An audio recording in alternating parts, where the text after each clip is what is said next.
तो outsourcing company थे, private company थी। इन्हों को पूरे अडानी प्लांट ने जो है पूरे देश भर में ब्लैक लिस्ट कर दिया है। कोई ऐसा नहीं है कि गोड्डा में ब्लैक लिस्ट किया है। तो जो कंपनी ब्लैक लिस्ट हो गई उसके बदले जो है दूसरा जो है आउटसोर्सिंग कंपनी आ गया, उसमें सैलरी वही है, सैलरी बढ़ाकर ही लोग दे रहे हैं। तो मुझे लगता है कि ये रगड़ा है।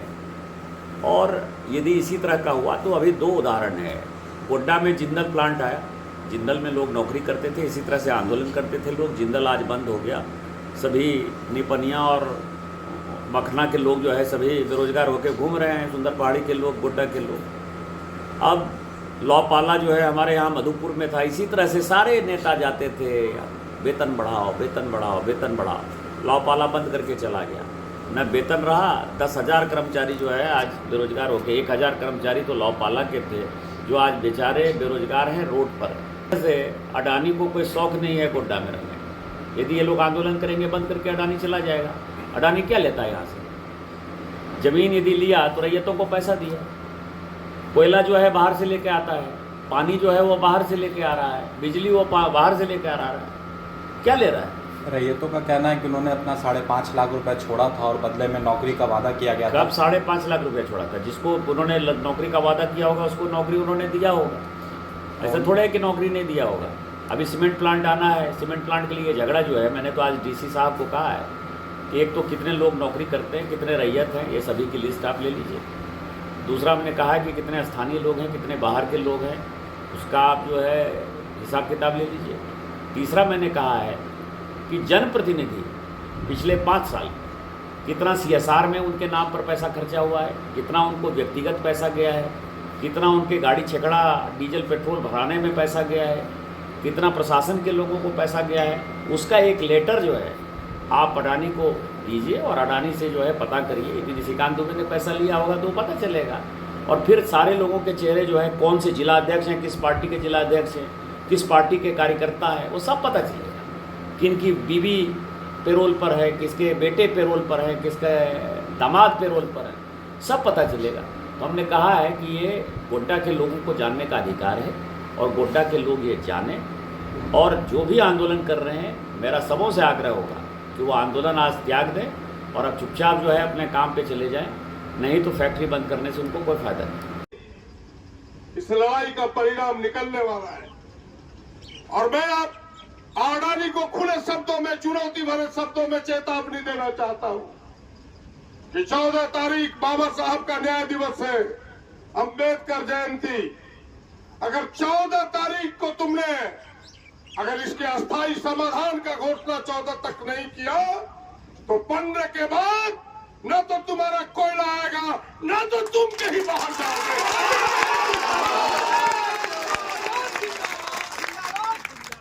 हम 50,000 लोग जुटेंगे, पीने का पानी नहीं मिलेगा। अब प्रदीप यादव जो कहता है शरीर में खून का कतरा जब तक है तब तक लड़ने का हिम्मत रखता है। हम ईमानदारी से लड़ेंगे। और यही तो मैंने पहले आपको कहा कि यही लोहा गर्म है, इसी में हथौड़ा चलाना है। आपने चिंगारी जरूर सुलगाई है, लेकिन यह चिंगारी केवल आपका कल्याण नहीं, पूरे गोड्डा के नौजवानों का कल्याण करेगा। बहुत ठगे हो, बहुत धोखा दिए हो। एक एक आदमी बेचारा कोई गार्ड बनना चाहता है तो वो अनफिट हो जाता है तुम्हारे पर। संविधान तो सबके लिए बराबर है, लेकिन आखिर जीत उन्हीं की हुई। उन्होंने इसी पर एग्रीमेंट किया। और अडानी की यार पूरी बिजली जा रही है बांग्लादेश, सबको पता है। इसीलिए हमने उस समय एक नारा भी दिया था, आप सबको याद होगा, वो नारा बड़ा हिट हुआ था पूरे देश में। वो नारा चर्चित हुआ था कि मेरा खून मेरा पसीना, अब बिजली जलाएगी शेख हसीना। हमने इस नारे को दिया था उस समय। बेचारी शेख हसीना बिजली जलाते जलाते चली गई। अब क्या एंजॉय करो बुढ़ा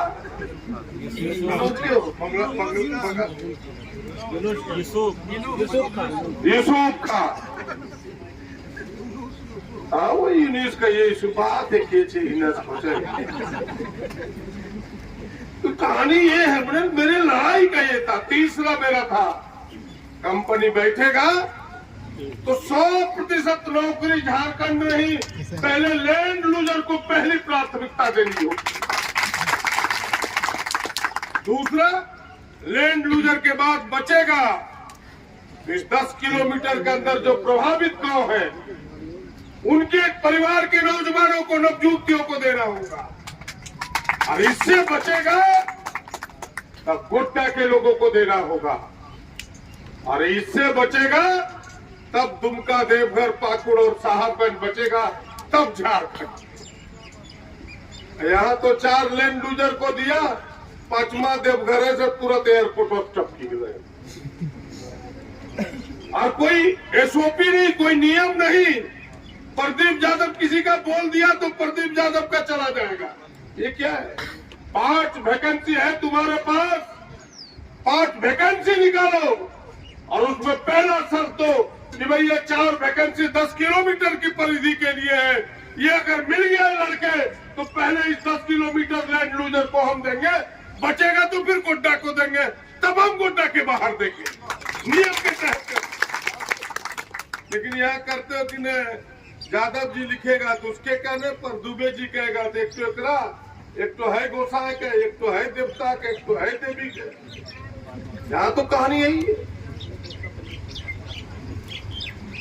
इसलिए हमने पहले भी कहा था कि भाई यहाँ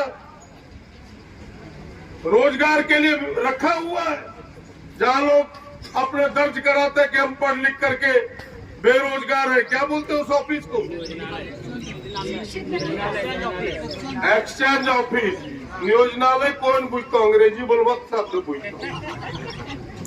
एक्सचेंज ऑफिस, एम्प्लॉयमेंट ऑफिस जो है वहां लोग दर्ज करता है। हम वहां से लो, जो यहाँ के 10 नजदीक के बस्तियों के लोग हैं उनको पहले प्राथमिकता दो। ये मेरी लड़ाई का मूल मंत्र था। और तीसरी लड़ाई तो मेरी ये थी कि पर्यावरणीय क्लियरेंस में जो आपकी शर्तें हैं, क्या शर्त था इनका? कुछ लोग विरोध करता था तो कहता था मंच पर खड़ा होके, बड़ा बड़ा कुर्ता वाला भी, इन्हें बड़का अस्पताल बना तो यही का गोचर हो और संडियार से गोचर बरोगा दीजो, क्योंकि बड़का अस्पताल बनता। कहाँ अस्पताल, या तो एम्बुलेंस का भी ठिकाना नहीं। अस्पताल क्या बोलेगा? बोला स्कूल बनाएगा, कॉन्वेंट स्कूल, अंग्रेजी और लैंड लूजर के बच्चे फ्री रहेंगे और आसपास के बच्चों को भी सस्ते दर पर एजुकेशन मिलेगा। हमरे आईटीआई में अपना कुछ पैसा लगा के बस क्योंकि नहीं यही हो गया काम। सरकार का आईटीआई है, तो पहले बना, इनसे पहले वो बना था। तो कोई काम इसका अच्छा नहीं हुआ, न बिजली दिया, न नौकरी दिया। एक जो शर्त थी सब शर्तों का उल्लंघन किया। इसीलिए आप सबसे मैं कहने के लिए आया हूं कि कोई न कोई बहाना होता है। चिंगारी तो कहीं से ही फूटती है। आजादी की लड़ाई भी एक दिन में पूरे देश में नहीं फैला था। अगर सैनिक विद्रोह हुआ तो पहला कारण लोग बोलते थे कि नहीं, वो जो बंदूक था उसमें जो चमड़े लगे थे, जो कारतूस दिया जाता था उसको मुंह से निकालना पड़ता था, जिसमें सुअर का चमड़ा या किसी चीज का, गाय का दिया जाता था। तो किसी बहाने से चिंगारी तो वहां से फूटी और गांधी जी ने नेतृत्व का देश को आंदोलन मिला। हमें लगता है इस अडानी की भी चिंगारी आप सबों ने सुलझाई है। अभी अडानी से भी हमें मुक्ति मिले। हम इसे ये नहीं कहना है कि तुम बंद करो, हम कहने आए हैं कि जो हमारी शर्त तूने कहा है उन शर्तों को पूरा करो। एक तो इन्हें तुमने रख लिया टेम्पोररी आधार पर, अब टेम्पोररी नहीं चलेगा, अब परमानेंट होगा। यही इसका जो लोग बहक करके किसी के बहकाने पर, फुसलाने पर, बहलाने पर अंदर चले गए हैं 2-4 लोग, मुझे पता है, उनके अभिभावकों से मेरा आग्रह होगा, उनसे आग्रह होगा, इस एकता को मत तोड़ो। एकता तोड़ोगे तो कमजोर होगे, सब दिन झाड़ू मार ही रह जाओगे। सब लोग मिल के लड़ो। हमें इस पर राजनीति नहीं करनी है, लेकिन मैं दावे के साथ कहने के लिए आया हूं कि अगर आप मिल के जिस तरह से डटे हुए हैं, देर हो सकती है, अंधेर नहीं। हमें न्याय मिलेगा, परमानेंट घोषित करना होगा इसको। इनके लोग हमसे बात कर रहे हैं, मैं कुछ छिपाता नहीं हूं। जिन्हें बीच का कोई रास्ता निकालिए, कि बीच का क्या रास्ता है बताओ जरा। बीच का रास्ता क्या है? हम बोले बीच का एक ही रास्ता है कि जितने लोगों को निकाले हो एक साथ,